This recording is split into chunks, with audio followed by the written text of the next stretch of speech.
अस्सलाम वालेकुम रहमतुल्लाहि व बरकातुहू। फ़िरौन का और हज़रत मूसा का जो मुकाबला हुआ है फ़िरौन से, لا يزال الحديث يدور حول مواجهة فرعون مع موسى عليه السلام، وآمل أن ينتهي هذا البحث जो اليوم. सवालात हैं ज़ेर وفي هذا الصدد هناك أسئلة لم نتلقى الأجوبة عنها إلى الآن بصورة قاطعة، मगर जो मुहक्किकीन हैं ولكن هذا الطريق ما زال مفتوحا أمام इससे الباحثين، पहले जो मुहक्किकीन والباحثون الذين عملوا على ذلك من قبل ينهون كلامهم في معظم الأحيان वहीं बात को ख़त्म कर देते रहे। بأن هذا ما جاء في كتاب التفسير كذا، وهذا ما جاء في كتاب التفسير كذا، مع أن في التفسير هناك أحاديث قوية مروية من رواة ثقات، وثابت أيضا أنه قد تطرقت إليها الإسرائيليات. والمراد بالإسرائيليات الروايات الإسرائيلية التي وصلت إلى المسلمين من اليهود أو غيرهم.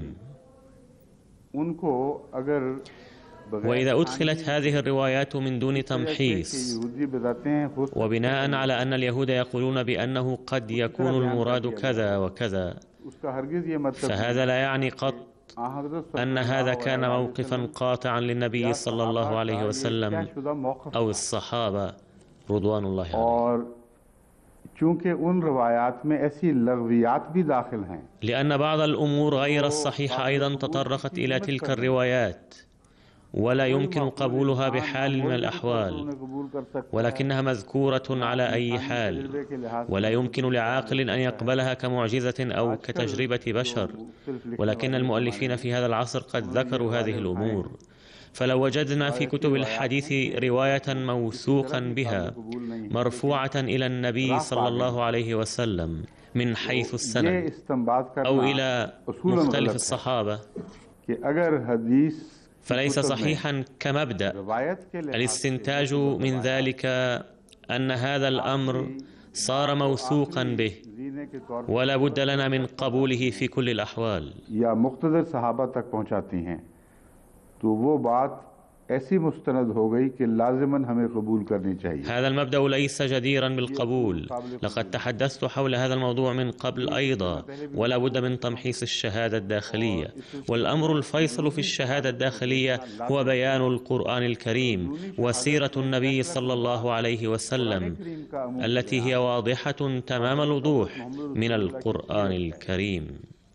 जो कुरान से ज़ाहिर व बाहिर है, हकीकत में कुरान और रसूल सल्लल्लाहु अलैहि वसल्लम की सीरत दो ऐसी अलग الحق أن القرآن الكريم وسيرة النبي صلى الله عليه وسلم ليسا شيئين منفصلين، بل ما جاء في القرآن عمل به النبي صلى الله عليه وسلم، أي أن النبي صلى الله عليه وسلم كان قرآنا حيا في حد ذاته. فمن هذا المنطلق إذا وجد شيء يتعارض مع هذين الشيئين أو يتعارض مع حديث النبي صلى الله عليه وسلم وله إسناد قوي، فلا بد أن نجد مخرجا أن في إسناده شيئا فهم خطأ أو أخطأ الراوي في فهمه أو هو من الإسرائيليات. لا شك أن بيان الإسرائيليات ليس ممنوعا، ولكنها ليست حجة لنا. هذا هو المبدأ الصحيح. ये है मज़मून। इस पहलू से हज़रत मसीह मौऊद अलैहिस्सलाम के ومن هذا المنطلق إذا وجد في كتب المسيح الموعود عليه السلام شيء مبني على ما كان مسموعا من حيث العلوم الرائجة في ذلك العصر، ثم عدلت فيما بعد وقال أحد بأنكم تقولون عكس ما قاله المسيح الموعود عليه السلام، فهذا الكلام يكون لغوا محضا وغير معقول. فإذا قبل المسيح الموعود تلك الروايات لأنه لم تكن مقابلها روايات أخرى توجد في التفسير الآن، وتبنى موقفه بناء عليها، ثم كشفت حقائق أخرى فيما بعد أن هذا الأمر يجب أن يكون كذا وليس كذا، فقد يقول بذلك أحد يملك طبيعة مثل طبيعة المشايخ بأنكم تخطئون المسيح الموعود عليه السلام والعياذ بالله. उस पर कोई ولكن إذا قبلنا هذا الاستدلال فسيصل الأمر إلى النبي صلى الله عليه وسلم. لذلك أنبهكم بأنه يجب أن تجعلوا تعليقاتكم ضمن حدود العقل وتقدموها بمنتهى الأدب.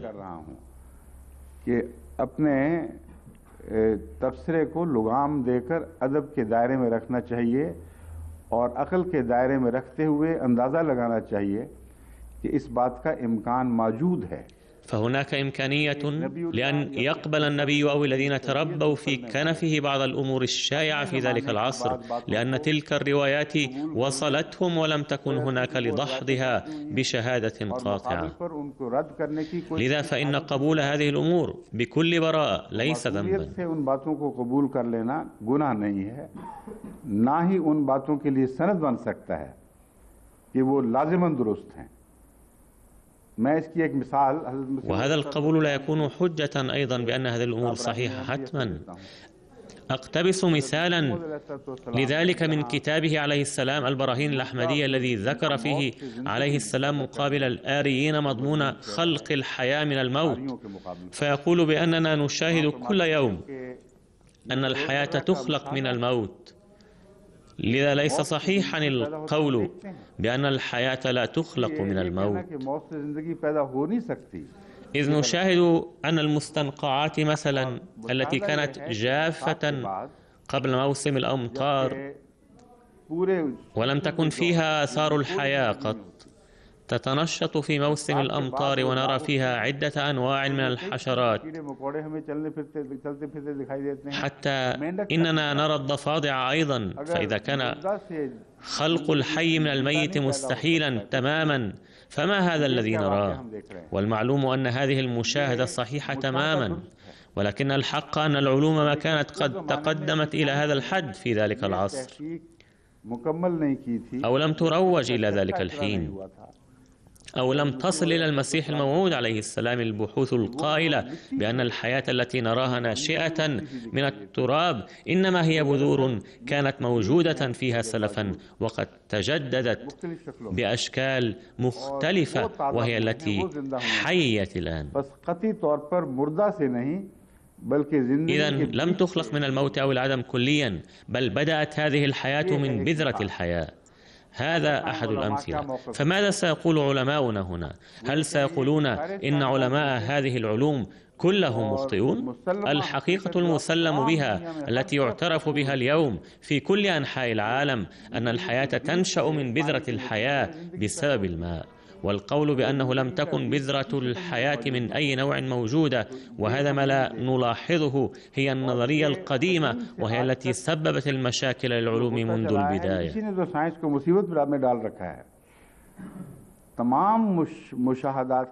ورغم كافة التجارب والبحوث فلا يوجد أدنى دليل على أن شيئا يخلق من العدم، ونرى أن بذرة الحياة كانت موجودة. ومن ناحية ثانية من المؤكد أيضا أن الحياة كانت مفقودة كليا من قبل، لأنه لم تكن هناك إلا نار وكرة من الغازات السامة، ولم تكن إلا ألسنة النار والغازات، ثم بردت الأرض رويدا رويدا، ثم وجدت إمكانية أن ينبت فيها شيء بعد عشرات ملايين السنوات. والدليل الذي قدمه المسيح الموعود عليه السلام ليس مبنيا على هذه المشاهدة، بل هو مبني على تلك المشاهدة في ذلك الزمن، وهذا ما لا يفهمه الناس عادة. لذا عندما نفصل هذا الأمر لا نكذب المسيح الموعود عليه السلام، بل نناوله دليلا لم يعرفه حينذاك بل عرفناه فيما بعد. فالقول بأن هذا الدليل ليس صحيحا بهذا الشكل ليس إساءة ولا تكذيبا ولا يضاعف موقفه. تكذيب नहीं कर रहा है, बल्कि वो दलील मुहैया कर रहे हैं हुजूर की खिदमत में जो उस वक्त आपके इल्म में नहीं, بل إنه يقويه أكثر من ذي قبل.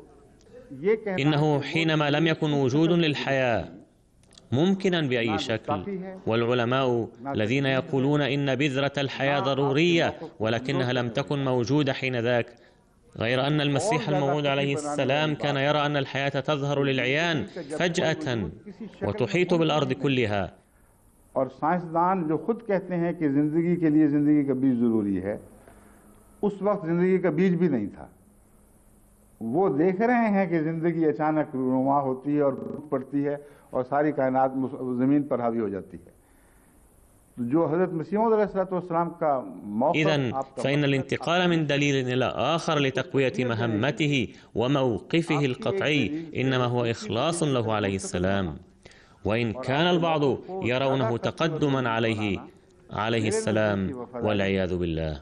और बाद उलमा के नज़दीक ये नऊज़ुबिल्लाह में ज़ालिक मसीह मौद से आगे बढ़कर बातें बनाने वाली बात है। बिल्कुल इसी नुक्ते निगाह से हम हजरत याहिया वाले वाक़या को भी देखें। ومن هذا المنطلق تماما نرى حادث يحيى عليه السلام أيضا، ولكنه في ذلك الحادث نجد أدلة أكثر في حقنا من خلال كلام المسيح الموعود عليه السلام نفسه. فبصدده يقول المسيح عليه السلام بأنه استخدم لسانا حادا ونتيجة لذلك قطع رأسه. هذا كلام حاد جدا. سأتحدث عن هذا الموضوع قليلا لأني أريد أن أوضح هذا الأمر من حيث المبدأ، ثم أعود إلى قصة موسى عليه السلام، وأرى هذا التوضيح ضروريا. فالروايات التي وصلتنا اليوم عن هامان وقارون فيها روايات كثيرة يقول عنها مرسلوها بأنها ليست جديرة بالقبول، ولكننا نرسلها لكم لتستنتجوا منها بأنفسكم. لذا خطر ببالي أن ألقي الضوء على بحوث جرت عن المسيح الموعود عليه السلام من قبل وأوضح موقف الشخصي.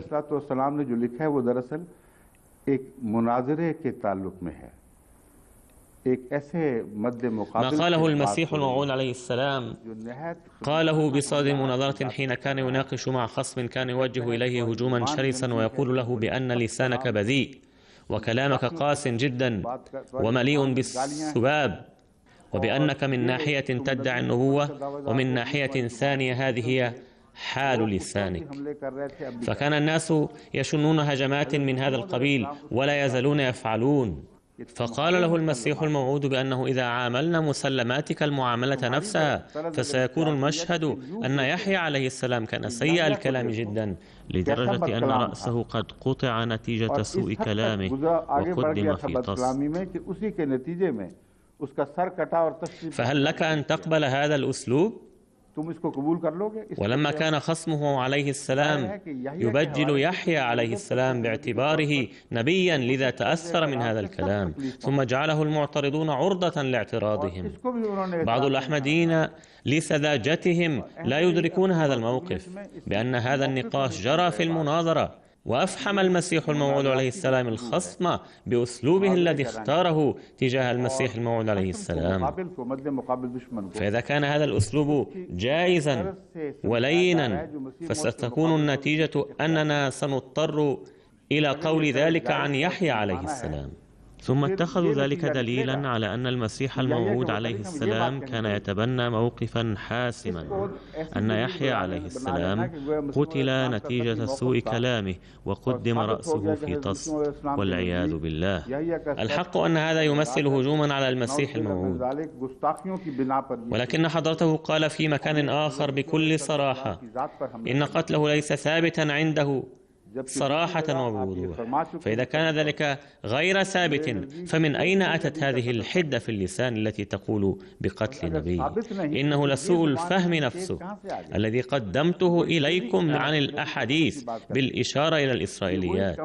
هذه الروايات يقدمها الخصوم وقد راجت بوجه عام، فإن شن المسيح الموعود هجوما مضادا على الخصوم بالأخذ بتلك الروايات فلا يعني هذا أنه عليه السلام كان يتبنى هذا الموقف حتما، مع أن موقفه الآخر واضح ويقول بأن قتل يحيى عليه السلام ليس ثابتا قط.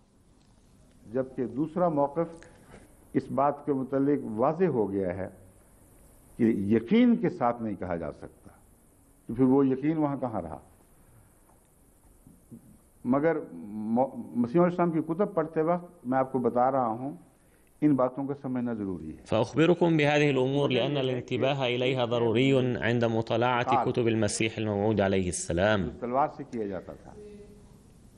فقد كان هناك قتال يشن بالسيف،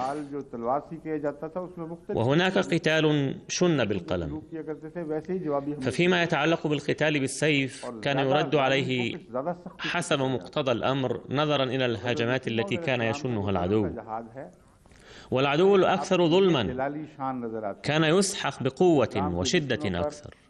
فالجهاد بالقلم الذي قام به المسيح الموعود عليه السلام يتراءى فيه شأنه الجلالي بأنه هاجم أعداء الإسلام بالسيوف نفسها التي رفعوها ضد الإسلام، ولكن لا تبرز في هذا الجهاد طبيعته الباطنية ومزاجه القوي الذي يبرز للعيان عند الجهاد الأكبر، وهو جهاد التربية.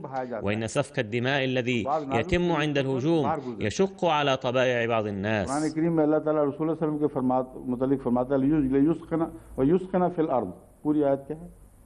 يقول الله تعالى في القرآن الكريم عن رسول الله صلى الله عليه وسلم: ما كان لنبي أن يكون له أسرى حتى يسخن في الأرض.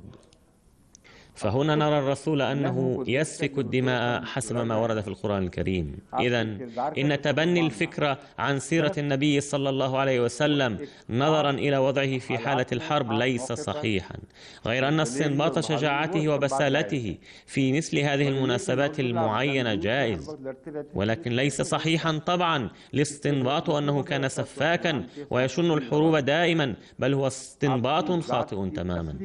لذلك إن كيفية المسيح الموعود عليه السلام وعظمته الباطنية لا تتبين بوساطة مقتبساته التي فيها بعض الشدة. فإذا كنتم تريدون أن تطلعوا عليها فاقرأوا كلامه الذي قاله بصدد تربية الناس، وما قاله حول ميزات الإسلام الكامنة وأسراره التي كانت مخفية عن أعين الناس، فأبرزها المسيح الموعود، أي أخرج للعيان تلك الدفائن المفقودة وقدمها في كتبه.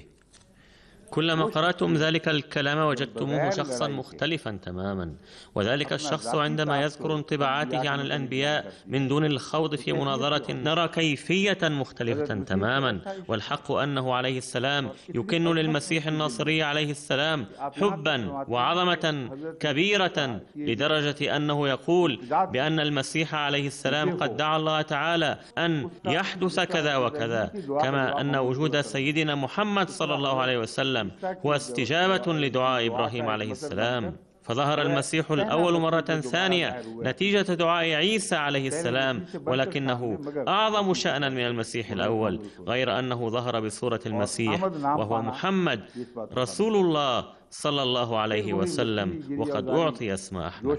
وهذا يثبت أن تضرعات المسيح عليه السلام تهيج مرة ثانية فيبعث المسيح الموعود، ثم يأتي وقت آخر قرب القيامة حين سيظهر المسيح مرة ثانية، ولكنه سوف يرفض بعد قيامه بإنذار جلالي ولن يقبله أحد، وإن رفضه التام سيسفر عن طي صفحة البشرية نهائيا. إذن إن كلام المسيح الموعود عليه السلام عن الأنبياء الذي ليس من قبيل المناظرة هو الذي ينبئ عن حقيقة باطنة ووجهة نظره تجاههم. إن مكانتهم في قلبه كانت عظيمة، حيث نراه يفدي بنفسه أولاد رسول الله صلى الله عليه وسلم وأولاد أولادهم أيضا. رسول الله صلى الله عليه وسلم की औलाद और औलाद और औलाद के लिए भी आप फिदा होते दिखाई दे रहे हैं। बस इस ऐसे शख्स के मुतालिक إذن إن اقتباس جزء من الكلام الذي قاله في مناظرة كما قال عن علي رضي الله عنه مثلا: اتركوا عليا ميتا وتعالوا إلى علي الحي، وإثارة الضجة بناء على ذلك غباوة صريحة، فعليكم ألا تتوجهوا إلى غباء المعاندين، هذا ما أريد أن أفهمكم، وإلا فستخلقون مشاكل كثيرة لأنفسكم ولموقف المسيح الموعود عليه السلام أيضا. ينبغي أن تفرقوا بين الأمرين، أن كلامه عليه السلام بمناسبة المناظرة يكون مبنيا على هجوم مضاد، ولكن هذا الهجوم مقبول في ضوء تعليم القرآن الكريم. يقول القرآن الكريم: فشرد بهم من خلفهم، أي يجب أن تقوم بهجوم مضاد حتى يرهب من خلفهم أيضا، وليعلموا أنه لا يسعهم أن يواجهوا هذا البطل الجليل. إن اللغة المستخدمة مثل هذه المناسبات تختلف، وهي لغة فصيحة وبليغة حسب مقتضى الحال والمناسبة. وإذا قرأت تلك اللغة الهجومية فتاة أحمدية أو قرأها الجيل الناشئ من غير الأحمديين فسيضطربون طبعا. لقد رأيت شخصا قد أغمي عليه عند مشاهدته عملية جراحية أجريت على الأسنان. إذن فهناك من لا يملكون قوة ليقبلوا مشاهدة الحرب برباطة الجأش فتهبط قلوبهم فعلا. يكتب إلي بعض الإخوة ويقولون بأننا نرى من ناحية سيرة المسيح موعود عليه السلام، إذ يقول بأنكم إذا سمعتم الشتائم من العدو فادعوا لهم، وإذا آذوكم فهيئوا لهم أسباب الراحة. ومن ناحية أخرى نقرأ هذا الأسلوب في كلامه: لا نفهم الأمر جيدا فماذا نفعل؟ أقول لهم: عليكم أن تروا بأي مناسبة استخدمت هذه اللغة. لا بد من الانتباه أيضا إلى أن العدو يهاجم النبي صلى الله عليه وسلم مستخدما لغة أقصى من ذلك ب10 مرات على الأقل، بل أكثر من ذلك أيضا. أفلا يجوز لمحبه الصادق أن يبدي غيرة إلى هذا الحد؟ أيضا في دفاعه فيختار أسلوبا فيرد عليهم ردا مضادا بناء على مسلماتهم. هذا هو السر في الاختلاف في أسلوب كلام المسيح عليه السلام. فإذا فهمتم ذلك سهل عليكم الفهم أنه الهجوم المضاد الذي يراه الأحمديون وغيرهم أيضا شديدا بعض الأحيان. والحق أن هذا الهجوم قد شن بالسيوف نفسها التي سلها هؤلاء القوم على رسول الله صلى الله عليه وسلم، ولم يوجد المسيح الموعود عليه السلام سيفا جديدا من عنده، فقد عزل المسيح الموعود العدو وأخذ السلاح بيده وقال بأنكم تهاجمون الله ورسوله محمدا صلى الله عليه وسلم بهذه الأسلحة. والآن سألقنكم درسا بالأسلحة نفسها، فلكم أن تتذوقوا طعم حدة تلك الأسلحة نفسها لتروا كيف تسيل الدماء. لم يستخدم عليه السلام شدة في كلامه إلا قليلا، وذلك أيضا في الرد عليهم وحسب أسلوبهم فقط. ولن تجدوا أي استثناء في هذا المبدأ. لقد حمل المسيح عليه السلام وبصورة مؤقتة الأسلحة نفسها التي استخدمها العدو، ولم تكن تلك الأسلحة مما أوجدها هو من عنده، فقد استخدم المسيح الموعود عليه السلام أسلوب نزع السيف من المحارب وتركه أعزل من السلاح ثم قتله به. فلو فهمتم هذا الأمر لما تطرقت إلى أذهانكم أفكار متعارضة قط عن ذلك الشخص الرحيم المشفق والصبور الذي يعفو كثيرا ويعلم العفو الآخرين أيضا، والذي سيرته تفوح بشذا الرحمة بخدامه الضعفاء أيضا، ويغض الطرف عن تقصيراتهم. كيف يمكن أن يبدي قسوة وشدة في هذا المقام؟ فإذا فهمتم ذلك فسوف ينحل لكم التعارض الظاهري كله. فأكرر وأقول بإيجاز بأن من مقتضى الوفاء أن يحقق المرء الهدف والغاية المتوخاة، ولكن إذا ظهر بناء على مقتضى البشرية ضعف من حيث الكلمات وهو لا ينافي شأن الأنبياء، وثبت على وجه القطعي أن هذا السلاح لن يخدم هدف المسيح الموعود عليه السلام شيئا بل يضر موقفه، يقدم له عليه السلام سلاح آخر لإثبات الموقف نفسه أو يستخدم نيابة عنه عليه السلام. ولكن الناس يقولون: انظروها قد ظهر التناقض، إذ تقولون شيئا وهو يقول شيئا آخر. عندما تفهمون هذا الأمر تنجون من النقاشات المعوجة والعقيمة. لقد ذكرت مثالا واضحا يتعلق بخلق الحياة من الموت. لقد قام المسيح الموعود باستنتاج، ولكننا نرى في هذه الأيام أنه لا يصح نظرا إلى المشاهدات والحقائق الثابتة اليوم. فلربما يقول قائل: إذا كان مستحيلا أن يصدر من النبي خطأ من هذا القبيل فكيف يمكنكم أن تؤمنوا بالمسيح الموعود نبيا من الأمة؟ السؤال هو: سواء أكان نبيا من الأمة أو أيا كانت درجته، فإنه إذا استنتج استنتاجا صحيحا بناء على حقائق يراها واقعة أمامه ثم استخدم ذلك الاستنتاج دعما لدعواه الصحيحة تماما، فهذا لا ينافي شأن النبي قط. إن استخدام العلوم المعلومة كلها في خدمة القرآن وفي خدمة ادعائه محمود. ثم إذا تغيرت الأوضاع ولم تعد الأشياء التي استخدمت من قبل تؤيد هذا الموقف الذي قدم، بل ظهرت علوم أقوى منها لتأييد الموقف نفسه، ثم رأى أحد في ترك الأشياء المستخدمة من قبل وقبول الجديد إساءة إلى المسيح موعود عليه السلام، فهو جاهل إلى أقصى الحدود.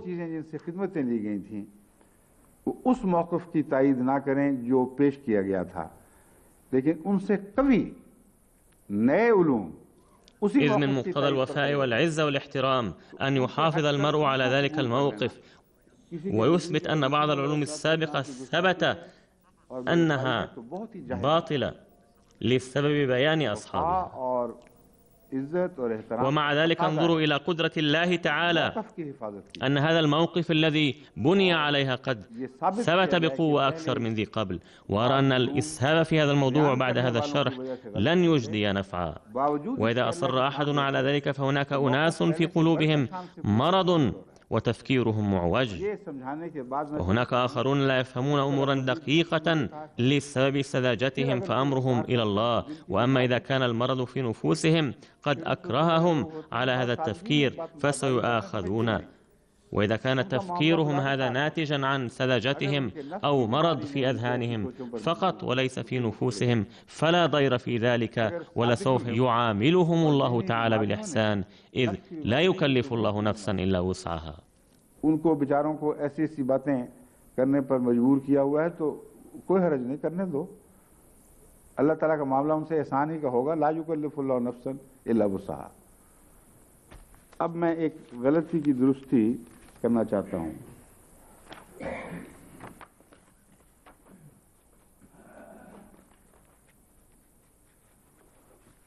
इसका फेल क्या है? वही इनका पढ़ना। والآن أريد أن أصحح خطأ في ترجمة أردية لآية من القرآن الكريم صدر مني نتيجة خطأ في فهم كلمة، وأشكر الله تعالى على أن العلماء في الجماعة ينبهونني فورا، وذلك لسبب نصيحتي لهم بذلك مرارا. لقد مرت معنا كلمة اقذفيه، وقد حسبت حينها اقذي كلمة منفصلة وفي كلمة منفصلة، وحسبتها من مصدر قذى يقذي الذي يعني دخول شيء في العين، ولكن هذا ليس سياق مضمون تلك الآية القرآنية، بل الكلمة المستخدمة هناك هي اقذف من قذف يقذف. إذا اقذفي كلمة منفصلة والهاء ضمير. لقد أسأت فهم هذه الكلمة إلى وقت طويل، إذ كنت أظن أن كلمة اقذي منفصلة وفيه كلمة منفصلة بحد ذاتها، فأشكر الله تعالى أنه عندما بينت ذلك البارحة صحح خطئي، وإلا لما كان العثور عليه ممكنا في الترجمة. هناك بعض من علمائنا بمن فيهم السيد جميل الرحمن رفيق والسيد مبارك مصلح الدين الذي كان ميالا إلى الصلاح في الصغر،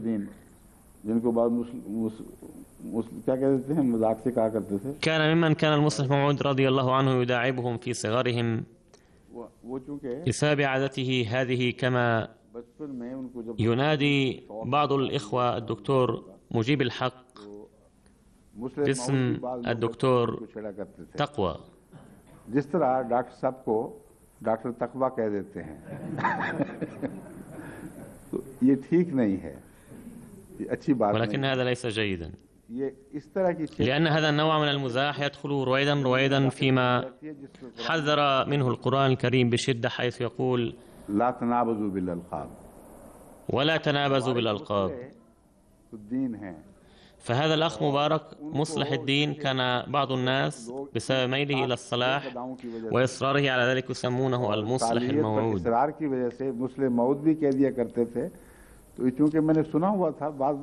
وأقول ذلك معتذرا لأن ذلك ليس جيدا، وإن ذكر الناس مثل هذه الأسماء ليس جيدا. أما ذكر بعض الأسماء حبا وتوددا في إطار ضيق ليس مما ينافي القرآن الكريم، بل القرآن يمنع من الأسماء التي تذكر لتجريح المشاعر.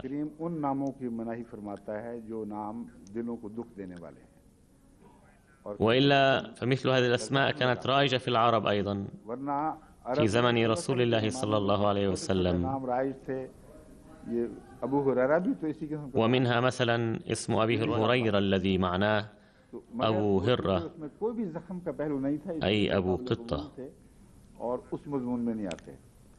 ولكن لما لم تكن تلك الأسماء لتجريح المشاعر لا تدخل في هذه القائمة ولا حرج فيها. على أي حال، لفت نظري السيد مصلح الدين والسيد جميل الرحمن رفيق إلى أني حسبت إخذي كلمة منفصلة وفي كلمة أخرى، لذلك ذهب ظني إلى ما قلته في تفسير ذلك. ولكن من الثابت المتحقق والمسلم به عند العلماء أن هذا الفعل ليس من قذى يقذي الذي يعني دخول شيء ما في العين، ولكن كان في ذهني أنه إذا كان الفعل قذى يعني دخول شيء أو إدخاله في العين فيمكن أن يستنبط منه معنى الإدخال في الصندوق أو إلقاء الصندوق في البحر. ولكن هذا كان خطأ مني، وقد صححا وأخبراني أن ذلك الفعل هو قذف ومعناه وضع الشيء في شيء أو إلقاء الشيء في شيء، وبذلك يبطل ذلك التفسير أيضا. قذف يقذف का मतलब होता है किसी चीज को किसी चीज में रख देना, तो वो तफसीर भी इसके साथ ही खत्म हो जाती है। अब ये एक मिसाल है, فهذا مثال على خطأ صدر مني عن غير قصد، وبتصحيحه بطل التفسير الذي كان مبنيا على الذوق فقط. ولكن القضية الأصلية تبقى كما هي، فإذا لفت أحد النظر إلى خطأي فهذا ليس سوى أدب، بل هذا إحسان إلي، لأني قلت من قبل أيضا بأننا جميعا طلاب العلم دائما، وهناك كثير من المتمرسين من بين الذين يكتبون إلي، فقد كتب أحدهم في قضية معينة ولا أريد أن أذكر اسمه هنا، ولكن حين شرحت له الأمر وقلت بأن هذا هو الثابت من البحث والتحقيق تراجع عن موقفه. فأفضل كلمة تقال بهذه المناسبة يا سبحان الله، فالله تعالى وحده المنزه عن الخطأ، ولكن المهم في الموضوع أن يقبل المرء خطأه عندما يعثر عليه، وإلا لا يبقى الإنسان طالبا. وإن لم تكونوا متعلمين فلا يمكن أن تكونوا معلمين أيضا. لقد ربط النبي صلى الله عليه وسلم المعلم والمتعلم مع بعضهما بإحكام. दरस्ता वाली आयत वो तो पढ़ा करता हूँ तिलावत में, जब एक मजमून ज़हन में तेजी से घूम रहा हो ना, तो अच्छी भली याद वाली चीजें भी रह जाती हैं। بقيتم متعلمين صرتم معلمين أيضا. لذلك ورد عن النبي صلى الله عليه وسلم في القرآن الكريم रसूल करीम सल्लल्लाहु अलैहि वसल्लम के मुतल्लिक कुरान करीम बताता है कि इनसे पूछो दरस था क्या तूने مع أنني أتلو هذه الآية بكثرة، ولكن عندما يدور في الذهن مضمون معين تبقى بعيدا عن الذهن. الأمور التي أذكرها عادة ولا تخطر ببالي فورا. يقول القرآن الكريم عن النبي صلى الله عليه وسلم: اسألهم درست؟ فسيقولون نعم درست جيدا. الآية المذكورة هي: وكذلك نصرف الآيات ليقولوا درست ولنبينه لقوم يعلمون. وليقولوا درست أي كذلك نعلم محمدا رسول الله علوما وأمورا عظيمة ليقولوا درست، أي قد أديت حق التدريس. كنت موقنا من هذه الناحية أن من معاني درست علمت، ومن معانيها تعلمت أيضا. ولكن العلماء يقولون بأن درس يعطي معنى التعلم ولا يعطي معنى التعليم، ولكن لو لم تشمل هذه الكلمة كلا المعنيين لما تجلت عظمة الآية.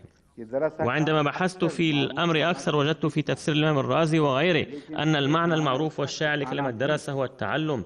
هذا لا شك فيه، ولكن من معانيها التعليم أيضا، وهذا هو المعنى المقصود في هذه الآية. وسينطبق معنى الحديث النبوي بالتمام والكمال الذي جاء فيه بأنك علمت كما تعلمت تماما، وليقولوا درست، أي أنزل عليهم بركات المعرفة بشوكة وعظمة حتى يضطروا للقول عفويا: نعم ما تعلمت من ربك ونعم ما علمتنا. فنرى أن أساس ذلك الحديث موجود في هذه الآية، بأنكم إذا تعلمتم جيدا لاستطعتم أن تعلموا جيدا، ولكن عدم قبول قول الحق لسبب الأنانية والتعنت والظن أن ذلك سيحط من شأن جهل بغيض يجب على أفراد الجماعة أن يستعيذوا منه ويستغفروا الله.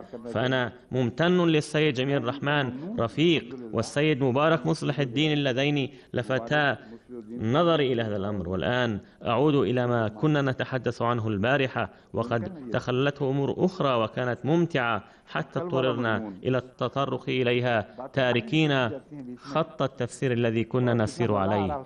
وأرجو ألا يمل المستمعون من ذلك، لأنها كانت أمورا ممتعة وتتعلق بالتفسير بطريقة أخرى. उम्मीद है लोग इससे उन्हें पसंद बोर तो नहीं होंगे इस बात से। ये भी मज़ेदार बातें हैं सारी, नहीं तफसीर से ही ताल्लुक़ रखनी है, खा इससे हों या उससे हों। फ़िरौन के मुतल्लिक़ अब मैं ये बताना चाहता हूँ कि जो मसाइल पेश नज़र हैं, एक है वो हामान कौन था, और फिर क़ारून कौन था। और क़ारून أقول عودة إلى فرعون بأن هناك أسئلة أخرى بهذا الصدد، مثل من هو هامان ومن هو قارون؟ من المعلوم أن قارون لم يذكر قائدا للجنود، بل يقول القرآن الكريم: فرعون وهامان وجنودهما، أي كانتا هاتان قوتين منفصلتين ولهما جنود منفصلون. ويذكر قارون كصاحب كنوز ونفوذ، وأنه كان من قوم موسى، فلا بد من وجود هؤلاء الثلاثة عند المواجهات التي قام بها موسى مع فرعون. هذا هو البحث الذي يجب تطويره، والبحث عن هذه الشخصيات، وخصوصا قضية دفن الكنوز. وإذا حاول أحد نقل فرعون مع هذه الشخصية الثلاث إلى زمن منفتح فشل حتما. فنظرا إلى هذه الأمور واعتراف مفسري الكتاب المقدس وما قاله علماء الآثار المصرية عن زمن رعمسيس، لا ينسجم مضمون مواجهة موسى مع كل التفاصيل المذكورة مع زمن أي فرعون آخر. هذا غير ممكن تماما، لأن جميع المحققين يعترفون بمدة عهده الطويلة وشوكته وعظمته وكون مناصريه معه ومحاربته. ولكن مجرد اعترافهم بذلك لا يكفي، بل لا بد أن نحقق نحن أيضا. لست مقتنعا إلى الآن عن آسيا أيضا، أي متى وفي أي فترة وجدت هذه الزوجة. إنني أرى وسأقدم لكم استنباطي ليس بناء على افتراض متى تزوجت، وهل كانت آسيا موجودة عندما ولد موسى أو تزوج بها فيما بعد. يبدو من أسلوب القرآن الكريم أن آسيا هي تلك المرأة التي أظهرت رغبتها في تقديم الأمان لموسى. كنت قد طلبت أن يبحثوا لي في الأحاديث هل يوجد ذكرها في الأحاديث أو من أين جاء هذا الاسم، فأولا سألقي بعض الضوء على ذلك. जिसने हज़रत मूसा को पनाह देने का नेक ख्याल जाहिर फरमाया था। आसिया के मुतालिक मैंने कहा था कि मुझे पता करके बताएं कि अहादीस में कोई जिक्र मिलता है, ये नाम कहाँ से आया है। तो पहले मैं इसके ऊपर रोशनी डालूं। सही बुखारी से لقد وجدنا هذا الحديث من صحيح البخاري بصورة قطعية في هذا الذكر. فهناك امرأتان فقط بلغتا الكمال، هما آسيا زوجة فرعون ومريم بنت عمران كما ذكر في سورة التحريم.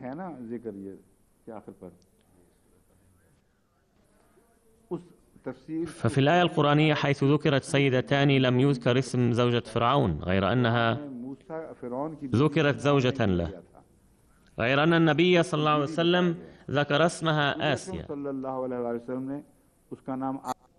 عندما بحثت عن اسم آسيا وجدت امرأة واحدة في زمن رعمسيس تسمى زوجة كبرى،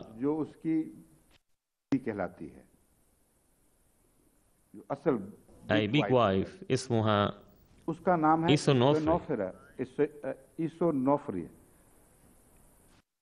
ISO, ये पहले 3 हर्फ जो हैं वो والأحرف ISO تشبه أحرف آسيا الأولى، ولا توجد غيرها ضمن زوجاته تشبه أحرف اسمها الأحرف ISO، لا في زمن منفتح ولا في زمن فرعون قبله. وعندما نبحث في الموضوع أكثر نصل إلى دليل آخر على أن هذا هو فرعون الذي ولد موسى في زمنه. لقد وجدنا دليلا عن آسيا من حيث الاسم على الأقل، غير أن هناك معنى آخر أيضا في كلمة آسيا.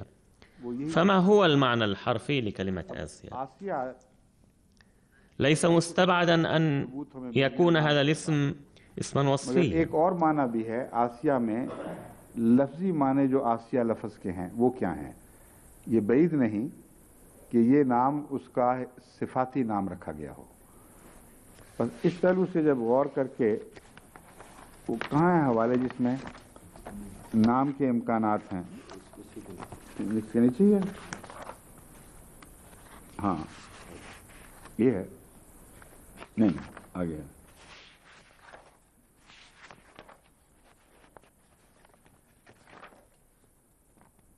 कहाँ है? इसके नीचे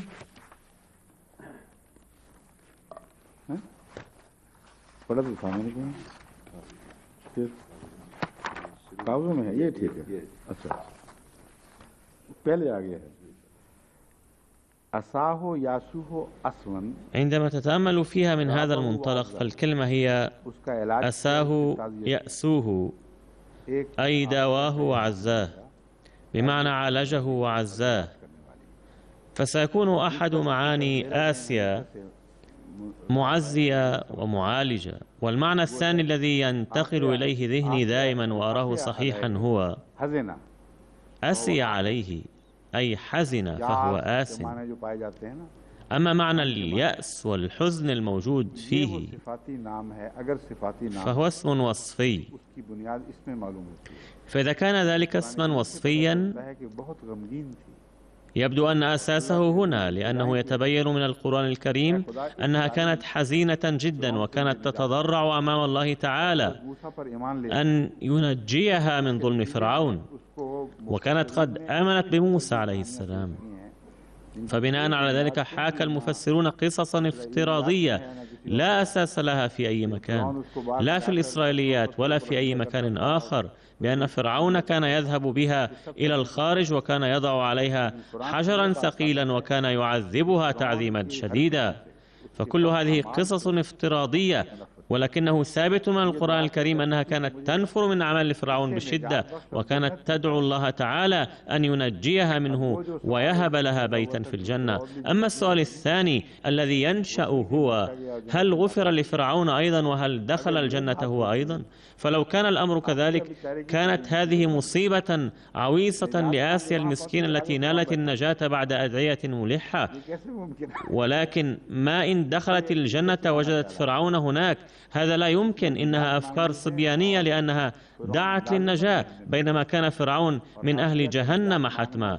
وإن طلب آسيا النجاة والبيت في الجنة إلى جانب النجاة يوحي بجلاء أنه لن يكون لفرعون أي دخل في ذلك، بل ستنال آسيا الهدوء والطمأنينة الحقيقية هناك.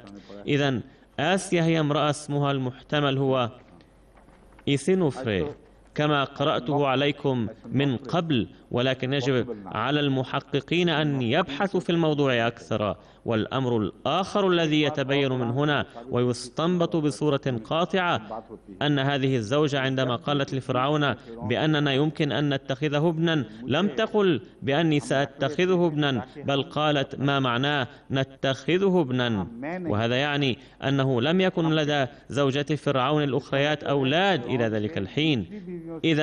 فإذا كانت له زوجات من قبل الحمل فلم يكن لديهن أولاد، وآسيا قالت له بأنه من الممكن ألا نرزق أولادا، بينما كان موت فرعون من دون أولاد مدعاة لخزي كبير. يبدو أن فرعون سمح باتخاذه ابنا متأثرا بكلامها، ولكنه رزق بعد ذلك بأولاد كثيرين.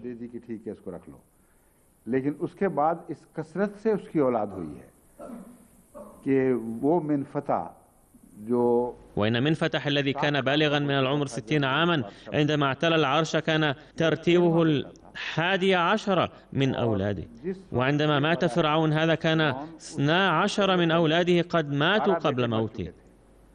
ولكن متى ولدوا وفي أي فترة كانوا؟ أشرح لكم الآن ذلك من القرآن الكريم ومما قدمه لنا علماء الآثار المصرية، علما أن ما قاله القرآن هو قطعي الثبوت، ولكن ما قاله المؤرخون فهو ليس إلا احتمالات محضة. غير أن الجميع يتفقون على أنه عندما مات والد منفتح كان عمر منفتح 60 عاما، وهذا لا خلاف فيه. إذن كم كان أصغر سنا من أبيه؟ هذا ما نريد أن نعرفه من أجل العثور على فترة ولادته. فلو قبلنا بنظرية تقول بأن فرعون مات في عمر يناهز 95 عاما كما يميل إليها كثير من المحققين، فهذا يعني أن منفتح ولد بعد 35 عاما من ولادة الملك الذي سبقه. ثم ينشأ السؤال: متى اعتلى الملك العرش؟ فإذا حلت هذه القضية فسوف يعلم بعد كم من الوقت من اعتلاء الملك السابق ولد منفتح. يقال إن فترة حكم الملك الذي سبقه واعتلائه العرش كانت تراوح بين 18 إلى 29 عاما. 18 से 29 साल तक बयान किए जाते हैं। बस अगर 95 साल रवायत दुरुस्त है तो इसकी उम्र 35 साल की छोटी थी अपने बाप से। कथी बात है। إذا كانت الرواية القائلة ب95 عاما صحيحة فهذا يعني أنه كان أصغر من أبيه ب35 عاما، وإذا كان أبوه صار فرعونا أي اعتلى العرش حين كان بالغا 29 عاما من عمره، فهذا يعني أن منفتح ولد بعد 7 سنوات من ذلك. ومن هذا المنطلق إذا كان موسى قد ولد في هذه الفترة فذلك ليس مستبعدا. وإذا قبلنا روايات أخرى فلن يكون عمره صحيحا حسب رواية تقول بعمر 18 عاما، غير أن الرواية التي تقول بعمر 29 عاما تبدو صحيحة، أي إن أقصى عمره عند اعتلاء العرش كان 29 عاما كما يقال، وقد قدرت عمره هذا بناء على أقصى تقدير وهو 95 عاما. وهذا يعني أن الابن كان أصغر من أبيه ب35 عاما، فكم عاما بعد اعتلاء العرش ولد ابنه؟ فقد ولد بعد 7 سنوات. هل فهمتم الحساب أم لا؟ على أي حال इमाम साहब कुछ पल्ले पड़ा है साहब कि नहीं? अगर आपको नहीं पड़ा तो बाकियों को क्या समझ आएगी? ये मजबूरी है, चाहे वक्त ज्यादा लग जाए, ये समझा के छोड़ना है। لا أرى بدا من توضيح هذا الحساب وإن استغرق ذلك وقتا طويلا. لقد ذكر أن عمر فرعون كان 95 عاما على أكثر تقدير، ومن الثابت على وجه القطعية من دون أي اختلاف أن عمر منفتح كان 60 عاما حين صار ملكا، وهذا يعني أن عمر والده حين موته كان 95 عاما، وكان عمر منفتح 60 عاما، فكان منفتح أصغر من أبيه ب35 عاما. وإذا كان أصغر من أبيه ب35 عاما فما هي فترة ولادته إذن؟ لقد ذكرت أقصى ما يمكن اعتبار عمره حين اعتلائه العرش على سبيل الافتراض والإمكانية فقط. إن أقصى عمره عند اعتلائه العرش كما يذكر كان 29 عاما، وما زالت هناك 6 سنوات باقية إلى أن يبلغ 35 عاما.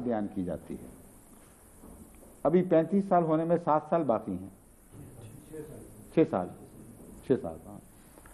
पता नहीं 29 साल के शुरू में हुआ था, बाद में 6 साल तो कतली। ولكن لا ندري هل اعتلى العرش في بداية العام 29 أم فيما بعد، غير أن 6 سنوات ما زالت باقية على أي حال. ففي هذه الحالة كان منفتح أصغر من موسى ب6 سنوات. إنني أرى أنه إذا كان موسى عليه السلام قد ولد في العام نفسه أو ولد في أثناء ذلك العام، فهذا يعني أن منفتح كان أصغر منه ب6 سنوات أو ب5 سنوات، ولكن ذلك ليس مقبولا، لأنه لا يمكن أن يولد لأبيه 13 ولدا ذكورا وإناثا في غضون 6 سنوات.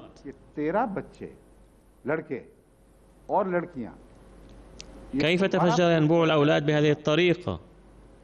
من أين أتى كلهم؟ أي من أين أتى 12 ولدا في هذه المدة القصيرة، علما أن منفتح كان 11 من بينهم؟ لذا لابد لنا من البحث عن روايات أخرى يعترف بها العلماء وتوسع هذا البعد الزمني.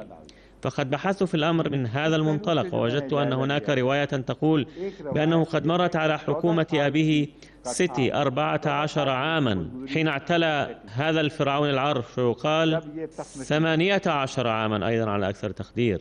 18 भी बताई जाती है, लेकिन ये ज़्यादा से ज़्यादा 18.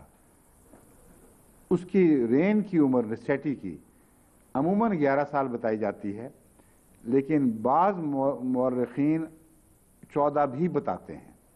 ठीक हो गया? अगर हज़रत إذن يقال بوجه عام بأن حكومة ستي استمرت 11 عاما، ويقول بعض المؤرخين 14 عاما أيضا. فإذا ولد فرعون رعمسيس بعد اعتلاء ذلك الفرعون العرش، فهذا يعني أن عمره حينذاك كان بين 13 عاما و14 عاما على أكثر التقدير حين مات الستي واعتلى رعمسيس العرش. ثم القول عن فرعون صغير السن الذي عمره 14 عاما بأنه كانت لديه زوجة وأولاد أيضا، هذا ما لا يقبله العقل. لذا فإن هذه القصة تناقض ما يبينه القرآن الكريم، فيجب أن نبحث في قضية عمره لعله كان أكثر من ذلك. عندما بحثنا في ذلك وجدنا اعتراف فرعون نفسه مكتوبا على لوحة حديدية، حيث يقول بأنه عندما كان أبي يحتفل بمناسبة اعتلائه العرش وظهر للناس للمرة الأولى، كنت حين ذاك طفلا صغيرا ألعب في الأحضان. يبدو أن الأنسب أن يقال بأنه كان في عمر طفل يبدأ بالمشي بالكاد، وكنت طفلا صغيرا، وطلب أبي أن يوضع التاج على رأسي أيضا، وقال اجعلوه أيضا ملكا معي لأنه طفل موهوب جدا. ثم اعتمد علي في أمور كثيرة وكلفني مسؤوليات هامة، فاعترافه هذا موجود على لوحة حديدية، وإن تركنا مباهاته الأخرى جانبا، لأن ذلك كان من عاداته إذ كان مستكبرا كثيرا، كما يؤكد ذلك القرآن الكريم مرارا. ولم يكن فرعون غيره مستكبرا مثله في تاريخ الفراعنة كلهم، فكان مستكبرا لدرجة يسميه بعض المؤرخين أو يشبهونه بالوتد لخرق الأشياء. لا أعرف معنى هذه الكلمة الأردية، ولكنه شيء يشبه الوتد الذي يستعمله الحدادون والبناؤون عادة. छेनी पंजाबी में तो कहते हैं, उर्दू में पता नहीं क्या कहते हैं उसको, हैं? क्या चीज़र उर्दू में? उर्दू की बात कर रहा हूँ। छेनी का लफ्ज़ हमने सुना हुआ है बचपन से ही, राज हमारे घरों में छेनी छेनी कहा करते थे। उर्दू में पता नहीं क्या कहते हैं। छेनी तो बहरहाल है, पक्की बात है। कहते हैं छेनी वाला फिरौन। करता ये था कि वो ऐसे जो ستيليس. فيقول المؤرخون أنهم كان من عادتهم في ذلك الزمن أن ينحتوا أعمال الميت البارزة والتوريخ أيضا على لوحة ويغرزوها في الأرض بإحكام، ولسبب هذه اللوحات بقي تاريخ الفراعنة محفوظا. واكتشاف هذه اللوحات في الحقيقة هيأ لنا فرصة للبحث في سوانح فراعنة مصر، والمؤرخون يعيرون لها اهتماما خاصا، غير أن هناك أمورا كثيرة عن فرعون منها قصص خيالية يقول المؤرخون عنها بأنها ليست جديرة بالقبول جميعا. فكان فرعون يمحو الأسماء من تلك الألواح من دون أن يمحو الأعمال المذكورة على اللوحة، ثم يكتب تحتها اسمه ليوهم الناس بأنه هو الذي أنجز هذه الأعمال ليراها الناس الذين يأتون فيما بعد وليعلموا كم كان كبيرا فرعون. नाम कटवाता था उनका और अपना नाम लिख दिया करता था कि मैं वो जिसने ये भी काम किया, ताकि पोस्टेरिटी बाद में आने वाले जो देखेंगे तो कहेंगे ये इतना बड़ा फिरौन है। इसको चिजलर कहते हैं। चिजलर ने जो बाकी गप्पे मारी हैं वो हम नामंजूर करेंगे, क्योंकि पता नहीं कितनी हद तक सच्ची हैं कितनी झूठी हैं, मगर अपने ज़माने की तारीख को नहीं वो झुठला सकता था। طبعا نحن لا نقبل القصص الخيالية الأخرى التي ذكرت بهذا الصدد، لأن الله وحده أعلم كم منها صحيحة وكم منها باطلة، ولكنه لم يقدر على أن يمسح تاريخ عصره، لذا لا بد من قبول ما ذكر عن ولادته، ويبدو أن هذا الأمر كان يعرفه الناس أيضا ولا يتبين أنه اختلقه من عنده. ولكن إذا اصطدم ذلك بحقيقة أخرى فسيكون قوله هذا أيضا مرفوضا، إذ ليس مستبعدا أن يقول في هذا الموضوع ما ليس بصحيح. ولكن الحقيقة أن قوله هذا لا ينافي حقيقة أخرى بل يؤيده التاريخ أيضا، لذا لا نجد سببا لرفضه. إذن فقد مضت عليه 14 عاما من قبل، ثم مضت 4 أعوام أخرى، أي مرت 14 عاما على حكومة ملك قبله. فمن هذا المنطلق يبدو كلام بعض المحققين الذين يقولون بأنه اعتلى العرش في عمر 18 عاما صحيحا تماما. إذن إن فترة الحكم الممتدة إلى 18 عاما تؤدي إلى فاصل زمني معقول بينه وبين ابنه ال13، وهذا يعني أن فرعون مات في عمر يناهز 95 عاما، لأنه كان هناك فارق زمني هو 35 عاما. فقد اعتلى من فتح العرش في عمر 18 عاما، ولو طرحنا 18 عاما من 35 عاما كان الحاصل 17 عاما، وليس مستبعدا أن ينجب فرعون مثله 13 ولدا في مدة 17 عاما، بل في 12 عاما أيضا، وهو الذي كانت لديه أكثر من زوجة والجوار، والذي كان يفتخر بأنه كانت لديه زوجات وجوار. أما فيما يتعلق بزوجته إسنفوري فهي التي يقال بأنها أم فتح وبأنها أنجبت 4 أولاد. है जो बयान किया जाता है कि मिनफता की माँ थी,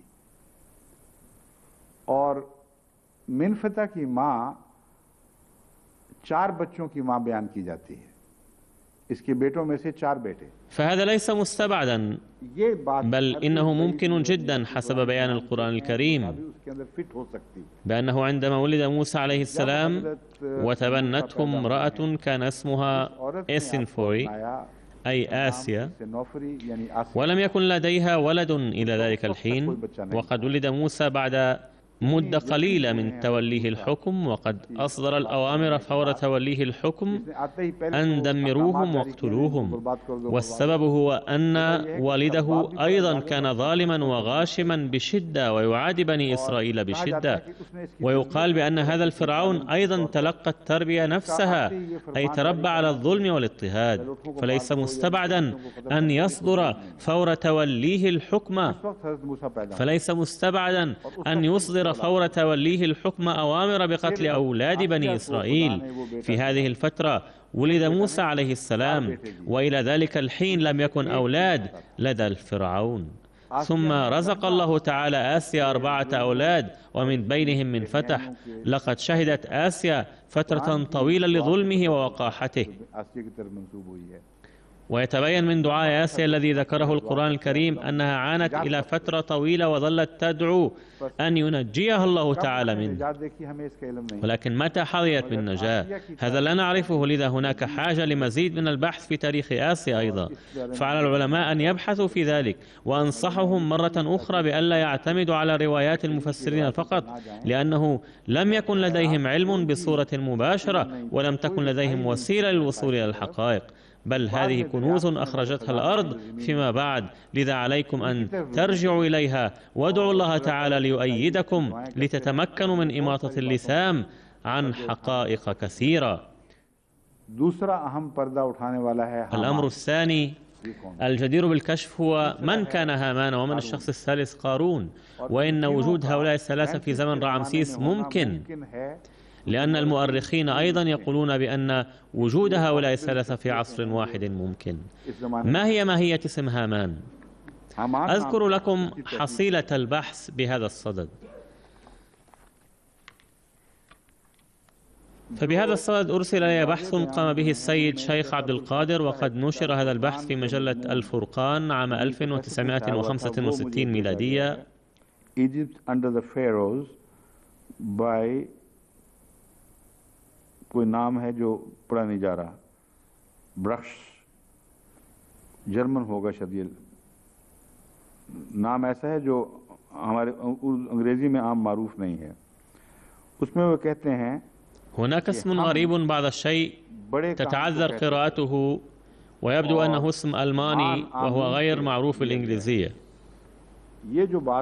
يقول الباحث في مقالته إن كلمة هم تطلق على كاهن كبير، ومان مأخوذ من آمون، وقوله هذا صحيح تماما، إذ كان هامان يسمى الكاهن الأكبر، علما أن هذا كان اللقب، وكان هامان حائزا مرتبة عالية جدا لدرجة أن فرعون رعمسيس جعل ابنه الأكبر هامان، فكان يملك قوة عظيمة بصفته الكاهن الأكبر، وكان هو ابنه الأكبر. يتبين من البحث أن رعمسيس عندما احتفل بعيد ميلاده 30 كان هامان عندئذ حيا، ثم احتفل بعد ذلك بأعياد من 34 إلى 50 عاما، وقد ثبت منها 9 أعياد بواسطة اللوحات، بمعنى أنه احتفل بعيد ميلاده 30 إلى 50 على الأقل. ولا نجد ذكر هامان بمناسبة هذه الأعياد،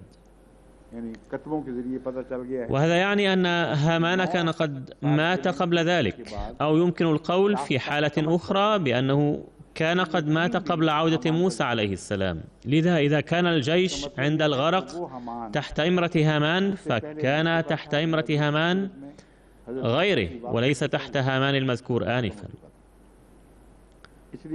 وهامان الذي قال له فرعون فاجعل لي صرحا هو هامان آخر، هذه حقيقة مسلم بها. يقول القرآن الكريم بأن فرعون قال لهامان فاجعل لي صرحا، ويثبت من التاريخ أن هامان الذي كان ابن فرعون كان قد مات قبل عودة موسى عليه السلام، وما كان موجودا عند المواجهات، بل قد مات أولاده الأوائل سريعا، حتى شهد فرعون موت 13 من أولاده في حياته قبل أن يموت هو. على أي حال يجب البحث أكثر في ذكر جنودهما الذي ورد في القرآن الكريم. बहरहाल जनूदा हुमा का जो जिक्र कुरान करीम में मिलता है, इसकी मज़ीद तहकीक चाहिए। इसकी जो हमने तहकीक की है उससे पता चलता है कि फ़िरौन की 2 आर्मीज़ थी इस रैमसिस की। ये एक मज़ीद सबूत मिल गया है कि यही रैमसिस था, कोई और नहीं था। वो कहाँ है हवाला जो साले सफ़ी ने? لقد أرسلت إلي السيدة صالحة صفي مقتبسا جاء فيه: إن جيشه كان يتكون بوجه عام من المصريين، ولكن كان فيه بعض الأجانب، وكان الجيش يتكون من 4 كتائب سميت بأسماء الآلهة، واسم إحداها هامان، وقائد كل كتيبة كان يسمى هامان. إذن فوزيره أو المسؤول الأعلى بعد فرعون كان هامان،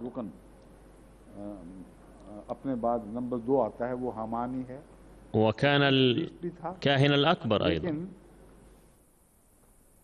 هامان चीफ प्रीस्ट और हामान लश्कर का सरदार, ये एक ही थे, ये 2 थे। ثم هناك بحث آخر، وهو هل كان هامان الكاهن الأكبر؟ وهل هامان قائد الجيش كان شخصا واحدا أم 2؟ أنا أرى أنهما شخصان مختلفان، أحدهما كان الكاهن الأكبر والثاني قائد الجيش. وأقول ذلك لأنهم كانوا من الكتلة الأجنبية، لذا هناك إمكانيتان: إما أن يكون هو من هؤلاء الذين ما كانوا مصريين بل كانوا من الخارج، أو هامان المصري الذي كان الكاهن الأكبر أيضا جعل قائد الجيش الذي يضم جيشا كبيرا يتكون من الأجانب، وكان اسمه هامان وليس آمون. يقول القرآن الكريم: إن فرعون وهامان وجنودهما كانوا خاطئين، أي هناك جيشان مختلفان وكلاهما مخطئ. هذا دليل قوي آخر على صدق القرآن الكريم، إذ يذكر تاريخ زمن رعمسيس بدقة متناهية، ويقبله المؤرخون الذين جاءوا فيما بعد وقرأوه من الألواح ويعترفون أن كذا وكذا يكون قد حدث حتما.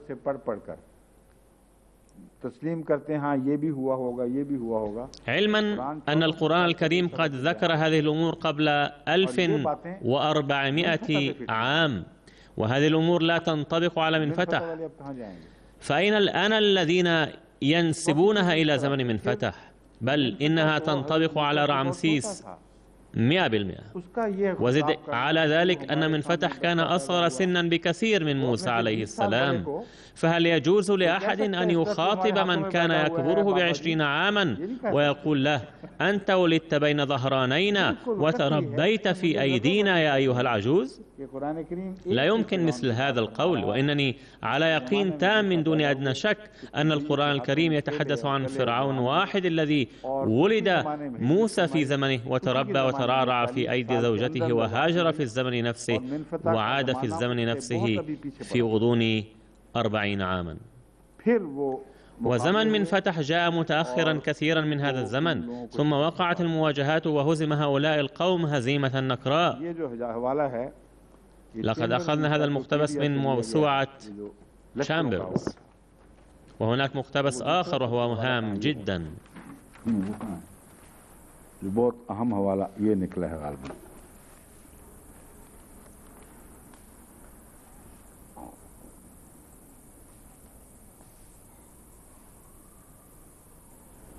لقد ذكرت قبل قليل اللوحات التي يتباهى بها منفتح ويقول بأنني قد غزوت مكانا كذا وكذا ودمرت الإسرائيليين تدميرا. كنت قد استنبطت من ذلك أنه لا معنى للغزو والمعارك الكبيرة على مناطق حيث يوجد الإسرائيليون بكثرة، ولا معنى لتدميرهم هناك. لماذا لا يدمر الإسرائيليين المحليين؟ لم أركز على ذلك كثيرا، لأنه قد يقول قائل بأنه كان عدوا للإسرائيليين الذين كانوا يسكنون في الخارج فقط، لأنه كان يريد أن يستخدم الإسرائيليين المحليين. ولكن هذا أيضا يبدو بعيدا عن الفهم، لأنه كان يواجه هنا أيضا مشاحنات يومية ويتعرض لمصائب كل يوم بما فيها الأمراض والابتلاءات. فنجد فرعون على الرغم من دعواه الكبيرة وقوته العظيمة عديم الحيلة أمام شخص كان من قوم يعتبرهم أراذلة، أي القائمين بأعمال بسيطة جدا. كان فرعون يتباهى كثيرا ويقول بأنه يمثل الله، ثم عندما اصطدم وعزم على القتل كما يقول القرآن الكريم اضطر وامتنع من أخذ القرار النهائي. يبدو أنه كان يرى في موسى قوة ما أجبرته على ذلك، فكيف وجد في هذا الزمن فرصة ليغزو الإسرائيليين في الخارج ويبيدهم؟ وهذا ليس استنباطي أنا فقط، بل قد توصل كثير من الباحثين أيضا إليه، كما يتبين من مقتبس أرسلته إلي السيدة صالحة صفي، وهو مأخوذ من History of the Hebrews to the Roman period A.R. Otley. جاء فيه بأن المحققين قد استنبطوا من اللوحات استنباطا قطعيا أن منفتح حين اعتلى العرش كان العبرانيون كلهم قد تركوا هذا المكان ولم يبقى لهم أدنى أثر في هذه البلاد. فيتبين من كلامه أن المحققين بعد دراسة عميقة يستنبطون مما هو مكتوب في اللوحات أنه لم يدمرهم هناك.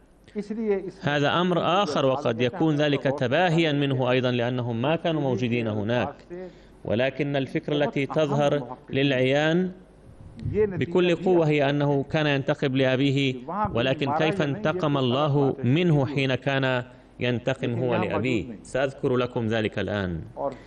لقد ذكرت قبل قليل بأن زمن رعمسيس يعود إلى ما قبل عودة موسى ب40 عاما، لأنه يتبين من القرآن الكريم أن موسى عندما بلغ عمر النبوة وأكمل 8 سنوات لعقد الخدمة لم يرد أن يبقى هناك، بل استأذن بنفسه، لأنه إذا كان العهد ل10 سنوات لما نشأ سؤال الاستئذان أصلا، فالاستئذان يوحي بأنه لم يكن قد بلغ نهاية العهد، بل قد بلغ مدة 8 سنوات. فاستأذن حماه قائلا بأني قد قررت الآن الانتقال من هنا. عندها بعثه الله نبيا وقال بأنك الآن قد بلغت من العمر مرحلة تقدر فيها أن تنجز عملا أكلفك به، لذا فقد اصطفيتك لنفسي. فبالنظر إلى هذا الحساب، وهو أقل 40 عاما حتما، قدرت فترة عمره وقلت بأنه يمكن أن يكون قد نال النبوة مبكرا، لأن قول الله تعالى بأنك بلغت الأجل وقد بعثتك نبيا يعني أنه إذا كان موسى قد بعث نبيا في أصغر عمر ممكن لتلقي أحد النبوة، فهذا لا ينافي بيان القرآن الكريم بل يطابقه تماما. فبناء على ذلك كنت قد قدرت عمره ب33 عاما، وقدرت أن عمره عند الهجرة كان 25 عاما، والآخرون أيضا لا يذكرون هجرته إلا بين عمره 20 عاما أي بلوغه الأشد، وبين 30 عاما.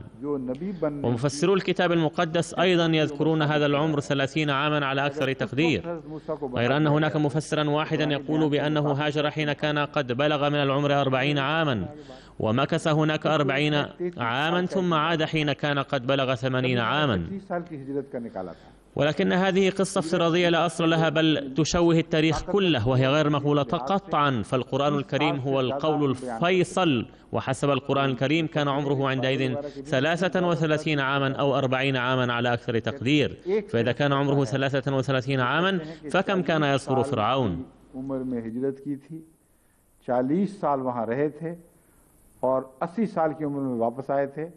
ये ऐसा फर्जी किस्सा है जिसकी कोई बुनियाद नहीं, सारी तारीख बिगड़ जाती है। إن ابنه من فتح كان أصغر منه ب30 إلى 33 عاما، ولما كان أصغر منه فلا بد من بيان الفاصل الزمني بينهما أيضا. على أي حال كان موسى أصغر من فرعون ب33 عاما، وإذا عاد في عمر 33 عاما فهذا يعني أنه قضى هناك 25 عاما، وإذا كان قد ولد قبل 25 عاما فهذا يعني أنه قد قضى هناك 25 عاما. وفرعون الثاني الذي ولد بعد موسى، الذي كان أصغر من أبيه ب33 عاما، وكان قد ولد عندما هاجر موسى عليه السلام وعمره 25 عاما، فكان أصغر من أبيه، ولكن لم يكن صغيرا جدا عندما توج أبوه. ولأنه كان من شأن هذا الأمر أن يؤدي إلى بعض التشويه، لذا أوضحه لكم مرة أخرى. فإذا كان فرعون قد ولد قبل 18 عاما فلا بد من جمع 25 عاما لموسى إلى هذه السنوات 18، أي حين هاجر. فهذا يعني أن عمر موسى عند الهجرة كان 33 عاما، فإذا كان من فتح أصغر من أبيه ب35 عاما ففي أي سنة يكون قد ولد؟ वो अगर 18 साल पहले पैदा हो चुका था फिरौन, तो 18 साल में हजरत मूसा के 25 डालें जब आपने हिजरत फरमाई, तो कितना बना है? वही बन गया ना। तो 33 साल के थे जब हजरत मूसा ने हिजरत की। كان الملك قد حكم إلى 17 عاما حين ولد هو، أي كان قد ولد قبل هجرة موسى عليه السلام. وعند عودته من الهجرة كان شابا يافعا ولم يكن قد بلغ عمرا ناضجا. وعندما تمت المواجهة مع موسى عليه السلام فمتى انتهت؟ एक लड़का था लेकिन बहुत पुख्ता उम्र को अभी नहीं पहुंचा था, ये शक्ल बन रही है। लेकिन जब मुकाबला हुआ है हजरत मूसा का, तो मुकाबला के बाद खत्म कब हुआ, अब ये बहस है। मैंने कुरान करीम के हवाले से كنت قد ذكرت في ضوء القرآن الكريم أن هناك إمكانية أن تمضي من 8 إلى 10 سنوات في ذلك، وقد بحثت هذا الأمر أكثر، وقد كلفت فرقا مختلفة بهذا البحث، وكثير منهم مجتهدون في هذا المجال، وخصوصا البنات يجلسن ساعات طويلة في الليل ويجهزن المواد لصباح الغد ويستخرجن مقتبسات مفيدة جدا. والآن أقدم لكم حصيلة هذا التحقيق، ولكن قبل ذلك أريد أن أذكر هناك توافقا في أمر آخر أيضا بين تحقيق فرقتنا وما قاله المحققون الآخرون، بأن هذه المدة كانت 10 سنوات، أي قد اتفق تحقيق المحققين مع ما كان في ذهني.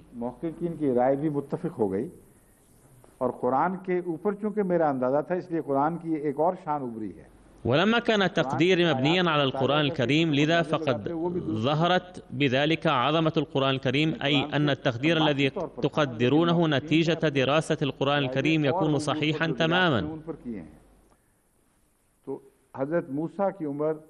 فكنت قد استنبطت ذلك من القرآن الكريم، وقد تبين من بحوث المحققين أيضا أن موسى عليه السلام كان بلغ 45 عاما عند الخروج، فإذا كان عمر فرعون عند اعتلاء العرش 18 عاما، ولو جمعنا 18 عاما إلى 43 عاما، يعني أن عمر فرعون عند الغرق كان 61 عاما. فكم كان عمر من فتح حين كان عمر فرعون سبقه 61 عاما؟ فإذا كان من فتح أصغر ب30 عاما، فهذا يعني أن عمره حين ذاك كان 31 عاما. أما إذا كان أصغر منه ب35 عاما فكان عمره 26 عاما، وهذا يعني أيضا أن من فتح كان شابا يافعا عند وقوع هذا الحادث. والجدير بالانتباه هو هل بقي حيا بعد عمره المذكور، أي 61 عاما، إلى موته كشخص معاقب وعبرة للآخرين، أو كان حائزا الشوكة والعظمة كما كان يتحلى بهما من قبل.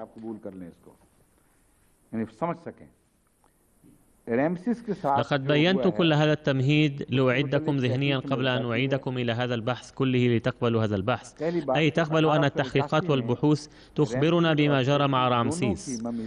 الأمر الأول هو أن جثة رامسيس والستي قد اكتشفت في عام 1881 ميلادية، وهذه الفترة كانت قريبة جدا من زمن إعلان المسيح الموعود، إذ قد تلقى المسيح الموعود إلهاما عن كونه مأمورا عام 1882 ميلادية، بينما كانت جثة فرعون قد اكتشفت عام 1881 ميلادية. وإن اكتشاف هذه الجثة يقوي موقفي أكثر أن الكنوز التي أظهرها الله تعالى أو الأدلة التي هيأها كان منها اكتشاف هذه الجثة أيضا. أما من فتح فقد اكتشف فيما بعد، غير أن هذين المذكورين كانا قد اكتشفا عام 1881 ميلادية. Ramses was tall and well made. His elongated head was small in relation to his body, and he had a bald skull.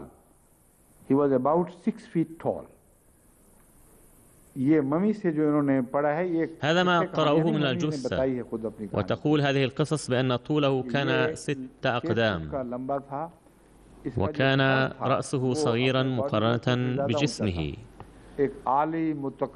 وكان لابد أن يكون رأس فرعون متكبر أصغر طبعا، وكان منتفخا أيضا ظاهريا. وتقول البحوث الطبية إنه مات في عمر متقدم، ربما في التسعينيات. فإن البحوث الطبية تدعم فكرة عمره البالغ 90 أو 95، ولم يعد ذلك أمرا افتراضيا الآن. الأشعة السينية لعظامه توحي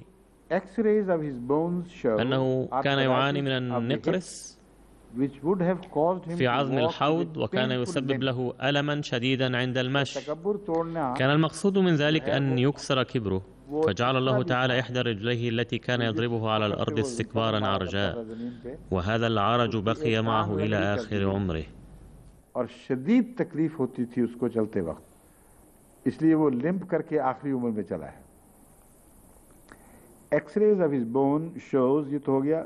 Then he had a serious problem with his teeth.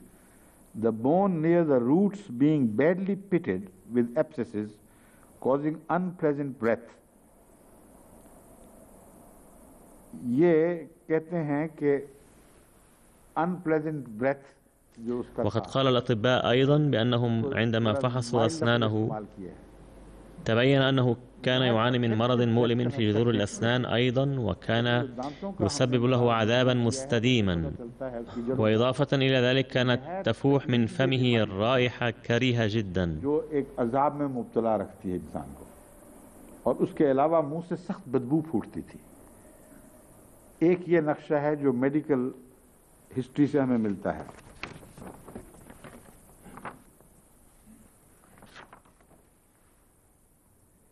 दूसरा डॉक्टर रोज़ली, وهذا ما نجده فيما يوحي به تاريخه الطبي. وهناك بحث آخر Mysteries of the Mummies قام به الدكتور روزل ديفيد، يقول فيه بأنه كان مصابا بمرض النقرس أيضا منذ عدة سنوات، وهذا يعني أنه مصاب في السنوات 30 بعد المواجهة مع موسى بهذا المرض الذي جعله عاجزا عن المشي والسير أيضا.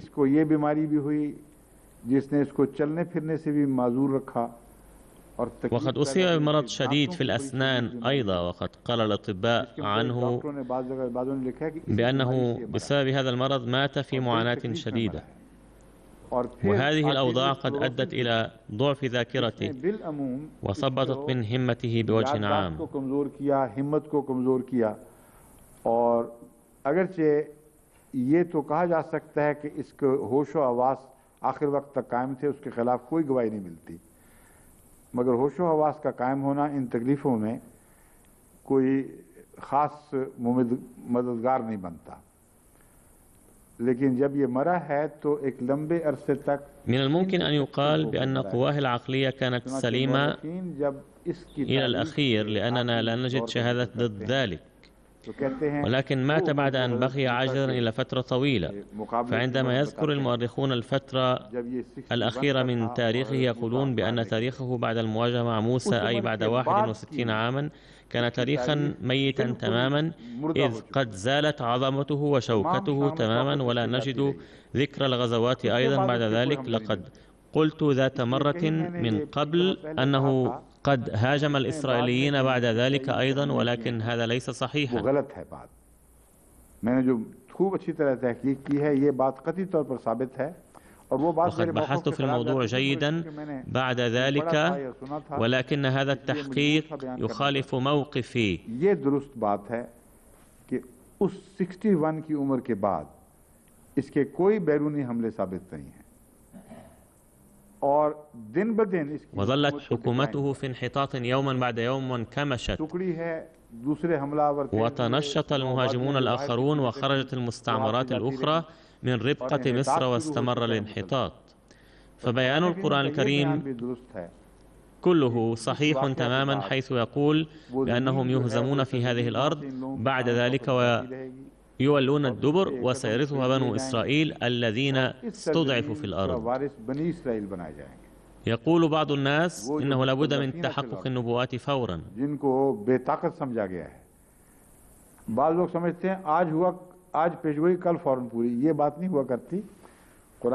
ولكن هذا لا يحدث.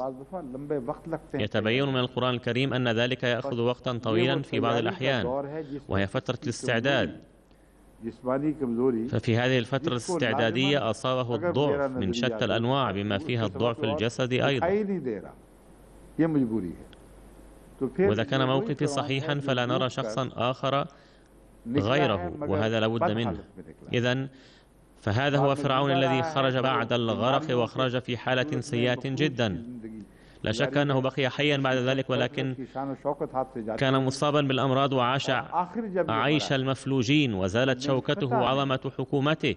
وعندما مات بدأ من فتح نتيجة ذكريات أبيه المريرة بشن الهجمات انتقاما على المناطق التي سكن موسى وأصحابه فيها، أو سعوا على الأقل السكن فيها.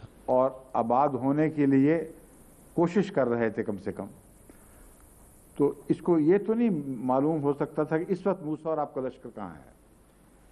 لم يعرف عندئذ مكان موسى وجيشه، ولكن بعض الناس الذين وجدهم في منطقة فلسطين دمرهم تدميرا فعلا ظنا منه أنهم إسرائيليون، أو أنه كذب كذبا صريحا وتباهى بشدة إذ تكون قد حدثت بعض المواجهات ورجع على إثرها.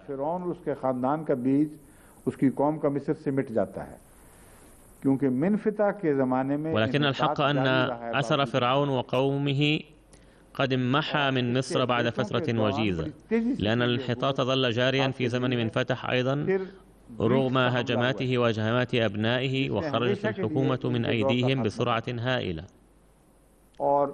ثم جاءت هجمات اليونانيين التي قضت على حكومتهم قضاء نهائيا، ونتيجة لهجمات اليونانيين فتح الله تعالى على الإسرائيليين باب الانتصار. انظروا كيف يعمل قدر الله. اليونانيون قبلوا دعوة موسى عليه السلام، لذا نحن بحاجة إلى اللغة اليونانية إلى حد كبير، وقد وصلوا إلى الكتاب المقدس الأصلي، وقد أدت اللغة اليونانية دورا بارزا في الكتاب المقدس، لأن سيطرة اليونان على مصر طالت كثيرا، وهذه السيطرة كانت سببا للسلطة وليس للانتقال، لأن الذين سيطروا على ملك فرعون جعلوا خدام عيسى عليه السلام واستولى عليه بنو إسرائيل.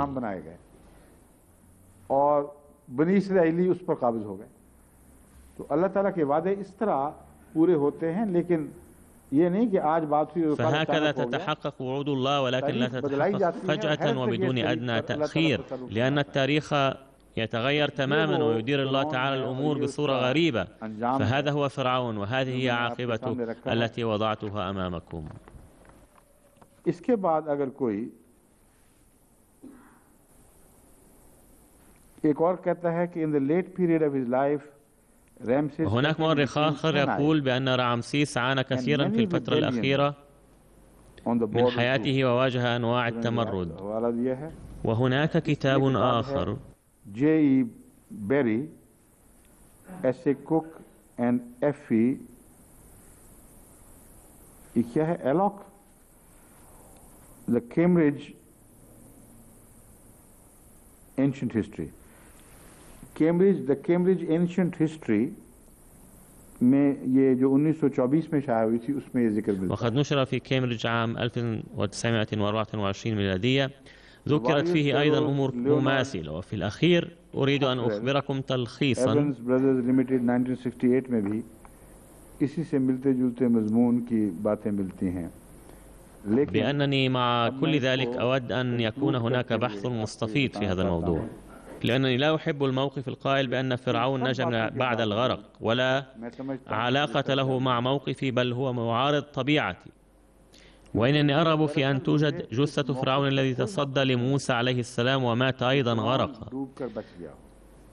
عندها نأخذ معنا أن جسمه أنقذ ولم تنقذ روحه. ولكن لما كانت الشواهد التاريخية تجبرني ولم تترك لي سبيلا من دون أن أفسر معنى الآية بأنه لم يعد هناك وقت لنجاة روحك إذ لا فرصة للإيمان الآن،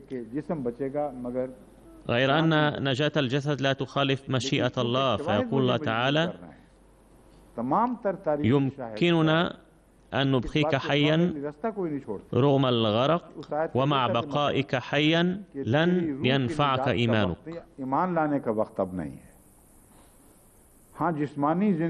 هذا هو المبدأ الدائم المذكور في القرآن الكريم بالتكرار، أن التوبة عند الاحتضار لا تقبل. فهذه إشارة إلى أنه إذا قبل الله توبته كان ضروريا أن يدخل الجنة.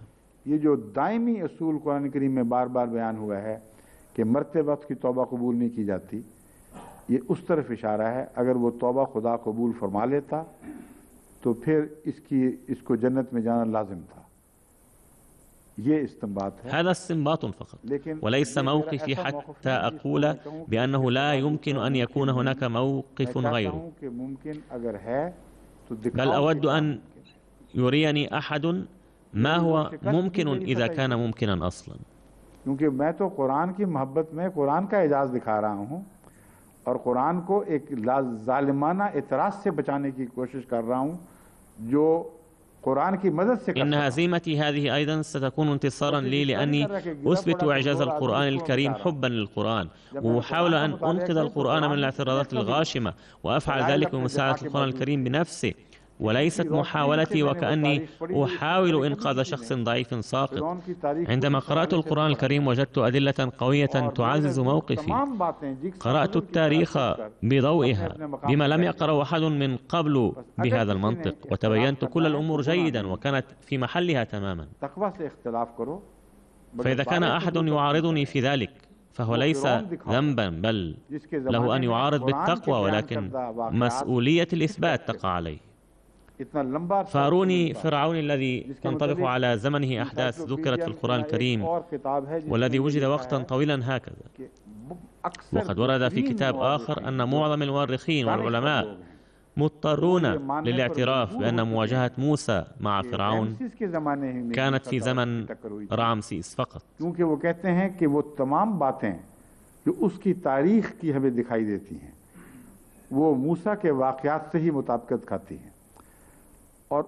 لأن جميع الأمور التي نلاحظها في التاريخ تنسجم مع وقائع موسى، وهم معنيون بأحداث مشتركة بين القرآن والكتاب المقدس. إنهم يذكرون فرعون ذا العمران وصاحب نفوذ وتأثير كبير، ووجود جيش كبير وقوي في زمنه تحت إمرة قائد. كذلك يذكرون أمورا غيرها أيضا ويستنتجون منها الاستنتاج نفسه. فإذا استطاع أحد أن يثبت أن فرعون هذا لم يكن رامسيس بل كان غيره، فلا بد له من أن يثبت وجود الجيوش كلها أيضا في ذلك الزمن، كما يجب أن يثبت وجود آسيا في ذلك الزمن، لأنهم يعترفون بوجود آسيا في زمن سبق. और बनी इसराइल की वो जो टक्कर और वो सारी बातें फिरौन से, वो निशानात का बार बार नाजिल होना, ये सारी बातें वहां दिखानी पड़ेंगी. ولا بد من إثبات عظمته وجاهه وعمارته مدينة بعد مدينة، ومواجهاته مع بني إسرائيل ووقوع الآيات بكثرة وما إلى ذلك. وإذا أثبتوا كل هذه الأشياء لأدى ذلك إلى فوزي أنا، لأن فوز القرآن هو فوزي أنا. عندئذ سأقول بأنه قد ثبت من القرآن أن هذا كان فرعون وقد مات، فما يضرني بذلك، بل إنني مستفيد في جميع الأحوال. فلا تقلقوا علي، بل فوضوا أمري إلى الله. بل يجب أن تثبتوا موقفكم بالبحث والتحقيق، ولا يكفي أن تقتبسوا من تفسير أو تفسيرين وتقولوا بأنه قد ثبت أن هذا فرعون كان غيره، فهذا لا يجدر بالقبول. ولا يمكن قبول هذا الموقف، أي أن ذلك الفرعون كان منفتح من دون تكذيب القرآن الكريم والعياذ بالله. بينما قد ثبت من القرآن الكريم أن موسى عليه السلام قد ولد في بداية عهد رامسيس. ويبين القرآن بصراحة أن موسى عاد قبل بلوغه 40 عاما، فلا يمكن الوصول إلى منفتح من دون تكذيب ذلك. فما لم تجدوا طريقا مستقيما بواسطة القرآن الكريم، لا يمكنني أن أسمح لكم بأن تصلوا إلى منفتح مكذبين القرآن الكريم، لأنها أمور عاطفية قد اخترعتموها ولا علاقة لها بالقرآن الكريم. والآن أستأذنكم وسنستأنف سلسلة التفسير بعد غد بإذن الله. لقد قلت من قبل بأني سأستمر بإلقاء الدرس إلى يوم الخميس، وذلك كان خطأ مني، إذ لم أنتبه هل اليوم هو يوم الأربعاء أو الخميس، فظننت أن اليوم هو يوم الأربعاء وسأكمل هذا الحديث يوم الخميس. الحق أن الإنسان عندما يتحدث مستغرقا في أمور التحقيق ينسى الدنيا وما فيها، ثم ينتبه بغتة إلى ما أفلت من لسانه، لأنه يكون بعيدا عن الدنيا وما فيها. ومثال ذلك أنني